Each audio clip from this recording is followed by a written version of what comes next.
Recebo aqui o secretário de Estado do Rio Grande do Sul da Segurança e vice-governador do Rio Grande do Sul, Ranulfo Vieira Júnior, que está comigo no estúdio. Prefeito municipal Ivo de Lima Ferreira, prefeito de Camaquã, representando o executivo todo, e representando o legislativo, o secretário Luciano Pereira Dias, que é o presidente da Câmara de Vereadores. E eu quero agradecer muito aí, em nome da Acústica FM, a presença do secretário aqui, capitaneado pelo prefeito Ivo. E para nós é uma alegria, né, prefeito? Termos possibilidade dos secretários de Estado estarem aqui em Camaquã, o senhor recebendo eles e justamente fazendo este meio de campo entre a população e o governo do Estado, né? Bom dia, prefeito. Bom dia, Fábio. Quero saudar o Luciano Pereira Dias, nosso presidente do nosso legislativo, nosso vice-governador do Estado, Ranulfo Júnior, que hoje atualmente secretário de Segurança Pública do Estado do Rio Grande do Sul. É um prazer receber aqui. E só para dizer de que nós vamos ter, posterior saindo daqui, uma reunião, né, com lideranças da nossa região lá no gabinete, para tratar assuntos de interesse, não só de Camaquã, mas da nossa reunião com o nosso vice-governador, que era uma agenda que nós tínhamos solicitado em Porto Alegre lá, e ele decidiu atender nós aqui no nosso município. E após isso ele vai estar palestrando na SIC também. Então quero dizer a ele que seja bem-vindo no nosso município, que tenha uma ótima palestra na SIC, né? Que estamos aí de portas abertas para recebê-lo. Que bom.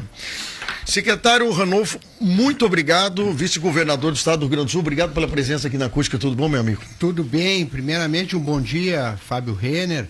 Bom dia ao nosso prefeito Ivo de Lima Ferreira, mais uma vez sendo muito bem recebido pelo prefeito Ivo. Saudar também o nosso presidente da Câmara de Vereadores, o vereador Luciano Pereira Dias, e a todos aqueles que estão nos ouvindo aí no programa Primeira Hora da Rádio Acústica FM, né? Eu me recordo, Fábio, de ter vindo aqui já, mas foi lá na campanha em 2018, quando eu acompanhei aqui uma visita que nós fizemos, acompanhei na época o nosso candidato a governador Eduardo Leite, né? Fomos também naquela oportunidade muito bem recebidos aí pelo prefeito Ivo, demos uma girada pela cidade. Eu me lembro que o prefeito nos levou numa UPA que tinha recém sido inaugurada, fomos a um investimento de um supermercado à época aqui, me vem tudo isso na memória, né? E também estivemos aqui na rádio naquela oportunidade. Então, dizer que é um prazer retornar a Camaquã, né? Já agora na condição, é claro, de vice-governador, quase encerrando o mandato, mais um ano, estamos encerrando o mandato. É um ano longo, né? O mandato é longo, um ano para vocês, né? Que estão na atividade. Um ano acontece muita coisa, né? Sem dúvida alguma. E o vice-governador e secretário de Estado, Ranulfo, ele tem uma carreira funcional bastante interessante, são 31, 32 anos. Em realidade eu tenho de serviço público em torno de 34, 35 anos de serviço público. Na Polícia Civil são 24, em torno de 24, 25 anos. Tenho um outro período aí de 10 anos no Poder Judiciário, fui servidor do Poder Judiciário também antes de ser delegado de polícia, né? Então dá para se dizer que se tem um relativo conhecimento aí da coisa pública, e especialmente da área da segurança pública, né? Como delegado de polícia. Interessante, o senhor como delegado teve uma experiência, foi chefe de polícia já há muitos anos atrás também.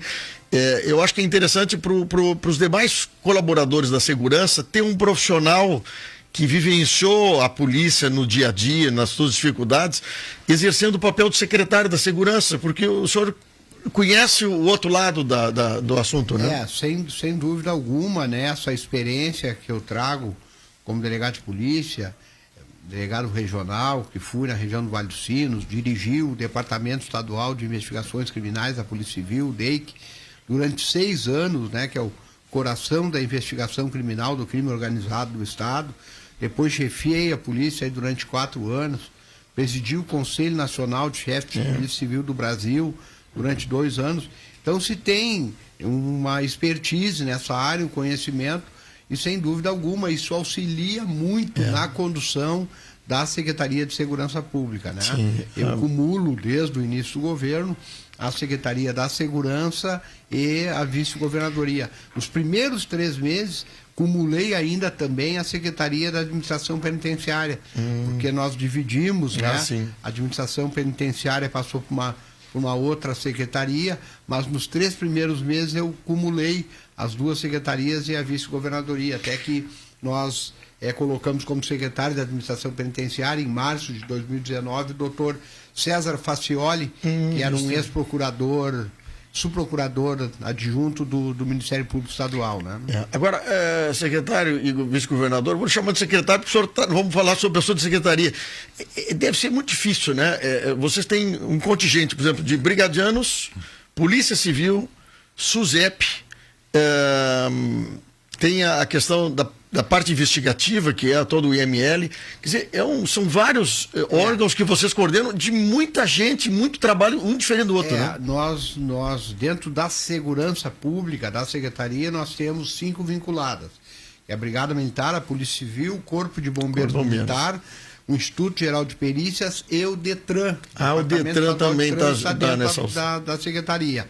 E dentro da CEAPEN, da Secretaria da Administração Penitenciária, que hoje até tem uma outra denominação, é a Secretaria da Justiça e dos Sistemas Penal e Socioeducativo, nós temos lá dentro a SUSEP.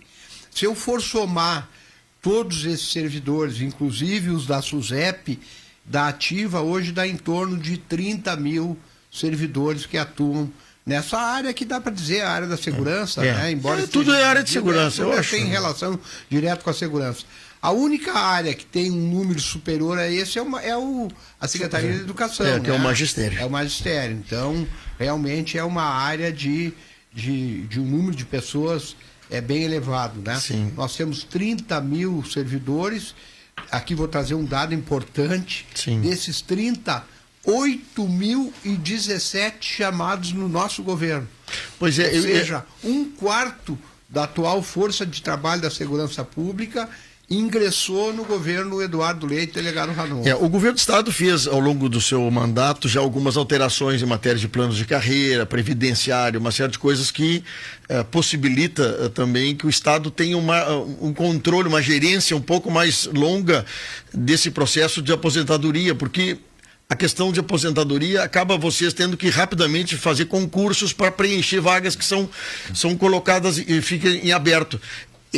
Essa rapidez, por exemplo, tivemos alteração de previdência federal, previdência estadual, tudo isso acaba acelerando muitas vezes o processo de aposentadoria e, consequentemente, vocês têm que acelerar o processo de ingresso. Em realidade, as reformas estruturais e necessárias que nós fizemos no estado, elas são o contrário, né? Elas visam exatamente aumentar, e aumentamos aí a permanência dos servidores, né? Também a contribuição previdenciária aumentou, tendo em vista que nós tínhamos aí um déficit previdenciário anual de 11 bilhões de reais. Então era muita, o déficit previdenciário era uma coisa preocupante ao extremo. Então, nos 2 primeiros anos de governo, nós fizemos essas reformas estruturais, administrativas. É importante dizer, a Assembleia Legislativa foi uma grande parceira, né? Nós somos os proponentes da agenda, as coisas acontecem, no Poder Legislativo, a mesma coisa o prefeito Ivo aqui, ele propõe a agenda do município, mas as coisas efetivamente acontecem, são decididas, na Câmara Municipal de Vereadores, né? Isso tudo, Fábio, é importante dizer, 2 anos difíceis, sem dúvida alguma, mas já estamos colhendo frutos. Depois de 57 meses de salários atrasados, nós estamos pagando já há quase um ano religiosamente o salário dos servidores do Poder Executivo em dia. O 13º salário, nos últimos 10 anos, o servidor ia ao Banrisul e o Estado cobria. Isso representava 130, 140, até 150 milhões de juros ano. Pela primeira vez nós vamos pagar agora, na próxima segunda-feira, 50% do 13º e no dia 20 o restante de 50%. Então essas reformas que propiciaram tudo isso. E o impacto financeiro do pagamento de uma 13º a funcionários, isso é um impacto que dá em todo o comércio, gira, movimenta, né? Tem um efeito em todo o comércio, sem dúvida alguma, em toda a economia, né? Então é importante, economia, seja o comércio, seja a questão de serviços, esse dinheiro ele retorna, né, circular em todas as áreas, né? Ô, secretário, eu queria te perguntar, antes de nós falar sobre o governo atual, mas o senhor está me contando no intervalo, e até quando eu estava buscando aqui alguns dados sobre a sua carreira, me chamou a atenção, e casualmente hoje à noite nós vamos fazer um programa em Porto Alegre que trata sobre a Boate Kiss. E o senhor estava me contando que o senhor, na época, era chefe de polícia. No momento que acontecia a tragédia, o senhor foi despertado no meio da madrugada e no início da manhã o senhor já estava em Santa Maria. Eu queria que o senhor pudesse, assim, contar um pouco desse fato para nós, o senhor como autoridade máxima na área da polícia, de investigação, o senhor presenciar a tragédia que aconteceu em Santa Maria. Aqui, Fábio, é importante, né, dizer também, dentro disso aí, eu posso te afirmar que nos últimos 10, 15 anos, todos os fatos de maior repercussão, os fatos de maior gravidade no Estado, todos eles, direta ou indiretamente, eu estava presente, em razão de ser diretor do Departamento de Investigações Criminais, 6 anos, chefe de polícia, 4 anos, então, agora os últimos 3 anos como secretário de Segurança Pública, e um desses fatos, e o mais marcante deles, sem dúvida alguma, foi o incêndio da Boate Kiss. Eu estava na minha casa da praia, quando por volta de 3 da manhã fui despertado, o primeiro telefonema dizendo que talvez houvesse a morte de 8, 10 jovens. 15 minutos depois, um novo telefonema, parece que são 30. E assim aquilo foi aumentando, tanto é que nós saímos, casualmente o comandante-geral da Brigada Militar da época, o coronel Sérgio, também residia tinha casa na mesma praia que eu tenho, saímos os dois juntos, né, direto da praia, de helicóptero, para Santa Maria. E lá chegando, é das cenas mais marcantes que eu tenho na minha vida, sem dúvida alguma, né? É quando eu ingressei naquele ginásio de esportes e aquelas centenas, né, de corpos, mais de 230 corpos, foram 242, 243 vítimas, todos jovens, poucos carbonizados, praticamente não tinha ninguém carbonizado, né? Telefone celular tocavam no bolso dessas pessoas, dessas vítimas, desses jovens, todos jovens, muito jovens. Então, eu chego a me emocionar quando eu me relembro essa cena, porque realmente toda a minha carreira foi a cena mais... E passei por poucas e boas como delegado, mas a mais marcante, né, foi essa da Boate Kiss. E aí depois, não só durante o dia do evento, mas eu passei praticamente a primeira semana em Santa Maria, né, coordenando lá com o delegado regional, que era o delegado Marcelo Mendes Arigoni, à época, toda a ação da Polícia Civil. Então eu me lembro, por exemplo, uma das primeiras questões é que nós fizemos uma força-tarefa para identificação e para a necropsia dos corpos, para devolver os corpos o mais rápido possível às famílias. Se eu não estou equivocado, mas assim, até a segunda de manhã, nós concluímos esse trabalho, né, que era o mínimo que o Estado podia fazer naquele momento, né? Então, realmente é muito doloroso essa lembrança aí do incêndio da Boate Kiss, né? E foi um marco, né, de mudança de legislação, a gente sabe agora a própria prefeitura também, toda uma organização do Estado a respeito disso, mas realmente nos chama a atenção esse assunto. Bom, vamos trocar de assunto então, vamos falar um pouco de assuntos aí do momento. O senhor, como secretário de Segurança e vice-governador, primeira pergunta, como é que é a relação governador e vice-governador? Geralmente tem rusca aí, inicia bem, depois dá problema, mas a gente percebe que o senhor e o Eduardo Leite continuam sempre trabalhando juntos, ou há uma sintonia importante do governador e o vice-governador? Eu posso dizer que a nossa relação é uma excelente relação, foi assim desde o início lá da construção dessa candidatura. Eu era pré-candidato a governador pelo meu partido, o Eduardo Leite era pré-candidato a governador pelo PSDB, fomos conversando aí no final de 2017 e início de 2018 acabamos fazendo essa composição e colocando então o Eduardo como candidato a governador e o Ranolfo como candidato a vice. E durante a campanha, durante a transição e durante o governo até agora, a nossa relação é de extrema lealdade, né? Muito, muito mesmo. olha, eu estaria mentindo se eu falasse diferente. Sim. Então, os nossos propósitos são os mesmos, então eu posso te afirmar aqui Coisa boa, que né? a nossa relação é excelente, continua sendo excelente. Vou aqui repetir, né, o que o Eduardo diz sempre, de público, né? O Ranolfo e eu, o Eduardo e eu temos uma amizade cívica, né? E é verdadeiro isso. Que bom em isso, prol né? da melhora do nosso Estado, né? Exatamente. Bom, vocês agora lançaram um programa, chama-se Avançar. É um programa que trata sobre a questão prisional, equipamentos. Eu queria que o senhor explanasse um pouquinho para nós sobre esse programa que, pelos números, é um valor, eu acho que há muito tempo ou jamais visto. Então deixa eu te dizer rapidamente qual é a essência do Avançar, né? O programa Avançar, ele é composto aí de recursos, né, extraordinários. Então esses recursos são advindos das privatizações que nós já fizemos e estamos continuando a fazer. Por exemplo, a CE, a Sulgás, temos a privatização daqui mais uns dias da Corsan, que deve sair em fevereiro. Então nós dizíamos na campanha, estamos cumprindo durante o governo, que recurso extraordinário é para investimento. Não é para entrar no caixa ordinário, caixa normal do dia a dia, para pagar as despesas do dia a dia. Certo. Então nós lançamos esse Avançar. Nós já temos hoje em torno de 3 bilhões e 900 milhões investidos no Avançar.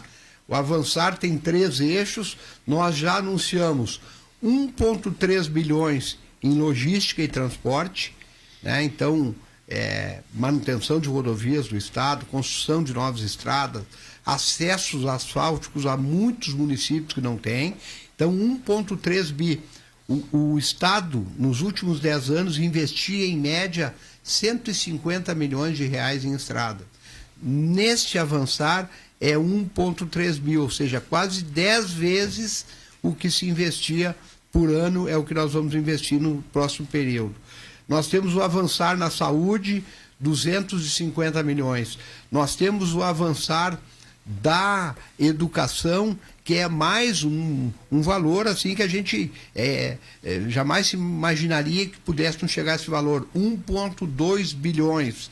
Daí nós temos o Avançar na área da cultura, 76 milhões, inovação e tecnologia, 117 milhões, o Avançar no esporte, 56 milhões, em torno disso aí, o Avançar na segurança, 280,3 milhões, o Avançar no sistema penitenciário, 465 milhões de reais, foi o último que nós anunciamos.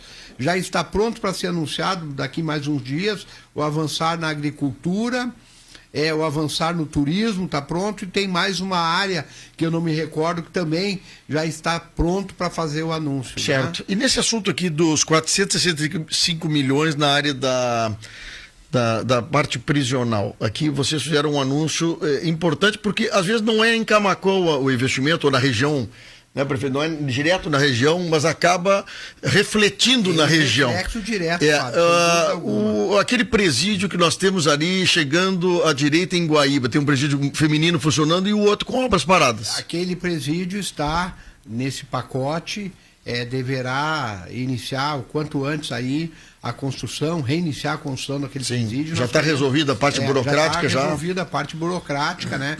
Está nesse pacote.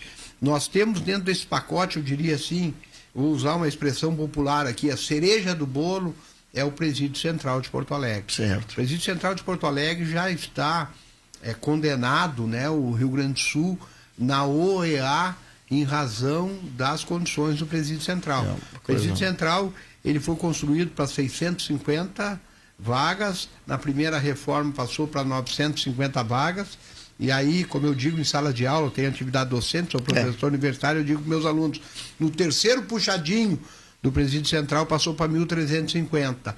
Ele já teve 5 mil presos, tá? Ou seja, sem a mínima condição. Então, nós queremos construir, e foi anunciado no Avançar, um novo presídio em Charqueadas e transferir parte desses presos do Central para Charqueadas e daí fazer uma reforma do Central, pavilhão por pavilhão, o Central passaria, que hoje tem outra denominação, a Cadeia Pública de Porto Alegre, para uma capacidade de 1.856 presos. Ou seja, nós com isso estaríamos iniciando aí a transformação do sistema penitenciário. Porque é importante eu aqui dizer, Fábio, que muitas vezes, né, a sociedade tem uma visão equivocada do sistema penitenciário. Tipo assim, preso tem que sofrer, amontoa eles lá dentro da cadeia. Só que às vezes a gente pensa dessa forma e não se dá conta. No Brasil não tem pena de morte e não tem prisão perpétua. Então esse indivíduo que vai sofrer lá dentro da cadeia, que vai ficar amontoado, ele vai voltar para o convívio social novamente um dia. E vai voltar em regra muito pior do que quando ele entrou. E a legislação, claro que eu não estou aqui pregando que cadeia tem que ser colônia de férias. Longe disso. Mas tem que ser organizado e o Estado mandar. O preso tem que ter regra, tem que ter uniforme, hora para acordar, hora para dormir, hora para comer. Tudo fornecido pelo Estado e não da maneira como é hoje, que o visitante traz a comida. Dentro do Presídio Central tem várias cantinas onde eles adquirem os alimentos. Ou seja, isso vira uma bagunça total e mais serve de moeda de troca para várias coisas dentro da cadeia. Mas deixa eu lhe perguntar sobre esse assunto. Eu não vejo investimento, posso estar errado, mas investimento no trabalho prisional. Por que nós não investimos, pegar uma penitenciária e fazer o seguinte, um exemplo para Rio Grande do Sul, uma penitenciária com trabalho laboral, para que eles pudessem retribuir à sociedade parte do que eles recebem do Estado? Nós temos vários exemplos pontuais aí. Posso dar o exemplo de Pelotas, né? Pelotas nós temos dentro da cadeia de Pelotas, do presídio de Pelotas, uma fábrica de tubos de concreto. Toda a obra que a prefeitura vai fazer, ela se utiliza desses tubos de concreto que são produzidos pelo preso, né? Então, sem dúvida alguma, o que tu diz é a grande saída. E nós temos hoje em torno de 25% dos presos que trabalham, das mais variadas áreas. Mas o ideal seria... eu vou dar o exemplo aqui do estado vizinho, Santa Catarina. Eu estive lá visitando o sistema prisional deles e lá, efetivamente, o presídio junto, contíguo ao presídio, tem, por exemplo, uma indústria. Pois é. Então o preso vai, trabalha o dia todo, volta e mais. Isso para o preso é muito bom. É bom para a sociedade, é bom para o preso, é bom para todo mundo. Por quê? Ele não fica 24 horas pensando sempre em fazer uma coisa... Não, esse trabalho que o senhor falou da prefeitura, há muito tempo atrás eu já falei, inclusive com o juiz que cuida dessa área em Camacuã aqui, a sociedade vendo que ele está devolvendo alguma coisa para a praça, né? Olha, o bloqueto produzido vai para a praça. A sociedade sabendo que o presídio pode trazer coisas positivas para a família, para o preso, para a sociedade e tudo mais. Secretário, aqui nós temos outros assuntos, mas eu queria te perguntar o seguinte, rapidamente para encerrar. Policiamento ostensivo no Rio Grande do Sul. O senhor estava me contando aqui no intervalo que existe hoje está instalado no Rio Grande do Sul uma média de 5 policiais militares. No mínimo, todos os municípios, no mínimo, tem 5 policiais. Tá. E isso tem perspectiva de aumentar, melhorar outros tipos de polícias, como uma polícia mais, tipo, o que a gente chama de P2, uma polícia mais investigativa, mais trabalhar na inteligência? Como é que assim, a inteligência é um dos pilares aí do nosso programa RS Seguro. É integração, inteligência e investimento, né? São os 3 Is, como a gente chama, do programa RS Seguro. Então, inteligência é importante, sem dúvida alguma. O que nós temos feito? O Estado, efetivamente, tem esse déficit, que é um déficit histórico. Eu não vou culpar o governo anterior do nosso, o anterior do anterior. É um problema que, com certeza, os governos anteriores não fizeram mais pela dificuldade fiscal extrema do Estado. Então, o que nós fizemos? A Brigada tinha 3 batalhões de polícia de choque. Porto Alegre, Passo Fundo e Santa Maria. Nós criamos mais 3. Pelotas, Caxias e Uruguaiana. Quando nós temos situações excepcionais em determinados municípios, nós acabamos com essa equipe especial, que é uma polícia especial, o batalhão de choque, né? Mais treinada, bem equipada, com um número maior. Qualquer cidade do interior, a gente vê a viatura da brigada passar com 2 policiais. O choque não trabalha com menos de 4. A equipe do choque é 4 policiais. Nós tivemos um exemplo aqui de Camaquã. Foi aqui. Nós aqui, em 2 oportunidades esse ano, mandamos para cá de 3 a 5 equipes. Isso aí dava, 5 equipes dava 20 policiais bem treinados e mais. E o criminoso sabe, né, o efeito desse policiamento, que é diferente do policiamento normal, né? Sim. Do policiamento ordinário. Então é uma das formas que a gente tem. Como disse, 1/4 do efetivo, mais de 1/4 do efetivo da segurança foi posto neste governo. 3 então anos. nós temos um esforço fiscal aí, também um incremento, né, nesses efetivos, com um esforço fiscal tremendo aí. Acredito. Ontem foi publicado um edital chamando o concurso para 4.000 soldados. 4.000 soldados. Isso, então, abre esse edital agora Esse edital, as inscrições começam dia 30, o edital foi publicado ontem, iniciam as inscrições dia 30 de novembro, de 30 de novembro a 30 de dezembro. Nós queremos estar chamando esses policiais no final do primeiro semestre do ano que vem. Eu não sei se o senhor, só para terminar aqui, eu tenho muito assunto para perguntar para o senhor, muitas vezes a migração de policiais que são concursados numa região e querem ter interesse de trocar de região, então nós perdemos muitos policiais para outros municípios. Há alguma forma de incentivar, por exemplo, entre a prefeitura, o estado, de fazer permanecer o policial na região? Sempre o ideal, né, para qualquer atividade do estado, para a polícia não é diferente, é fixar o policial naquele local onde ele tem as suas raízes. Daí ele não incomoda para ir embora. Né? Então a gente busca isso aí, mas não tem como se atender isso sempre. Então acontece sim, o policial que já está mais algum tempo, né, lotado em determinado município e quer retornar para o seu município, quando entra uma turma nova, é a possibilidade de nós fazermos essas remoções, e é assim que nós temos agido. Né? Bom, secretário de Segurança e vice-governador do Estado do Rio Grande do Sul, Ranolfo Vieira Júnior, eu teria muito mais tempo para conversar com o senhor, mas a sua assessoria está me pedindo que eu libere, porque o senhor tem agenda com o prefeito. Tem agenda com o prefeito. E os outros prefeitos da região, mas agradecer com carinho que o senhor nos prendeu para vir aqui nos visitar. Muito obrigado mesmo, de coração. Parabéns pela atitude do senhor e do governador Eduardo Leite por uma bela relação, que isso transparece para todos nós, e pela essa abertura que a assessoria nos dá de receber o senhor aqui e abrir mais esse contato. Isso é um dever do homem público, da mulher pública, do homem público no sentido amplo, e é exatamente essa oportunidade que tu me deu hoje aqui, é a oportunidade de nós prestarmos contas do que estamos fazendo. Então, quem tem que agradecer sou eu, né? Quero também, mais uma vez, saudar o prefeito Ivo.